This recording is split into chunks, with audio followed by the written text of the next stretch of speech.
And from the outside, with its barbed wire and its guard towers, Moria looks like a prison.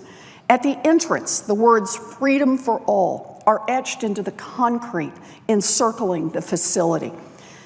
But speaking with refugees inside feels more like a 21st century Ellis Island. We met doctors and teachers and civil engineers and college students, young, educated, middle-class Syrians seeking freedom and the opportunity for themselves and their families, and seeking a safe refuge from ISIS, just like the rest of us. The most heartbreaking cases are the unaccompanied children. These boys and girls are separated from the other refugees in a fenced-off outdoor dormitory area. And I met a young girl in that fenced-in area, younger than my own granddaughters, sent out on this perilous journey alone. When I asked how old she was, she shyly held up 7 fingers.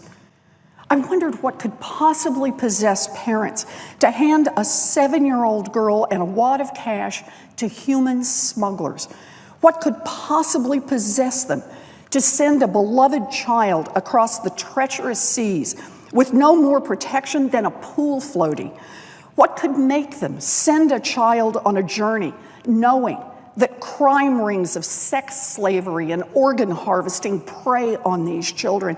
Send a little girl out alone with only the wildest, vaguest hope that she might make it through alive and find something, anything, better on the other side. Well, today, we all know why parents would send a child on a journey alone. The events of the last week in Paris and Beirut drive it home. The terrorists of ISIS, enemies of Islam and all modern civilization, butchers who rape, torture, and execute women and children, who blow themselves up in a lunatic effort to kill as many people as possible. These terrorists have spent years torturing the people of Syria. And what about the Syrian government? President Bashar al-Assad has spent years bombing his own people.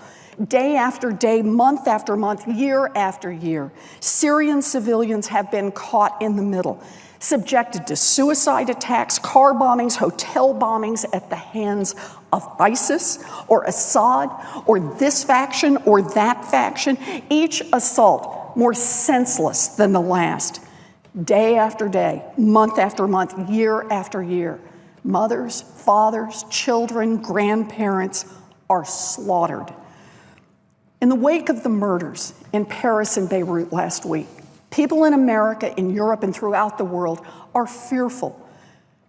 Millions of Syrians are fearful as well, terrified by the reality of their daily lives, terrified that their last avenue of escape from the horrors of ISIS will be closed, terrified that the world will turn its back on them and their children. Some politicians have already moved in that direction, proposing to close our country to people fleeing the massacre in Syria. But with millions of Syrian refugees already in Europe, already carrying European passports, already able to travel to the United States, and with more moving across Europe every day, that is not a real plan to keep us safe. And that is not who we are. We are a country of immigrants and refugees, a country made strong by our diversity, a country founded by those crossing the sea, fleeing religious persecution and seeking religious freedom. We are not a nation that delivers children back into the hands of ISIS murderers because some politician doesn't like their religion. And we are not a nation that backs down out of fear. Our first responsibility is to protect this country. We must embrace that fundamental obligation. But we do not make ourselves safer by ignoring our common humanity and turning away from our moral obligation. ISIS has shown itself to the world. We cannot and we will not abandon the people of France to this butchery. We cannot and we will not abandon the people of Lebanon to this butchery. And we cannot and we must not abandon the people of Syria to this butchery.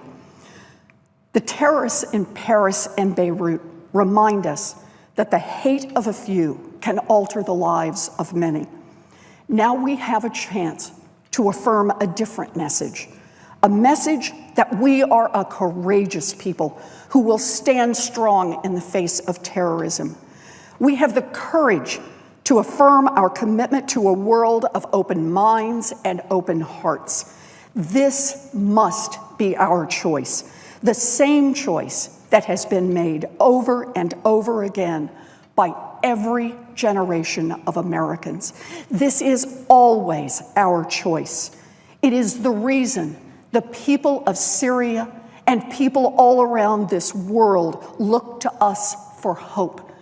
It is the reason ISIS despises us, and it is the reason we will defeat them. Thank you, Mr. President.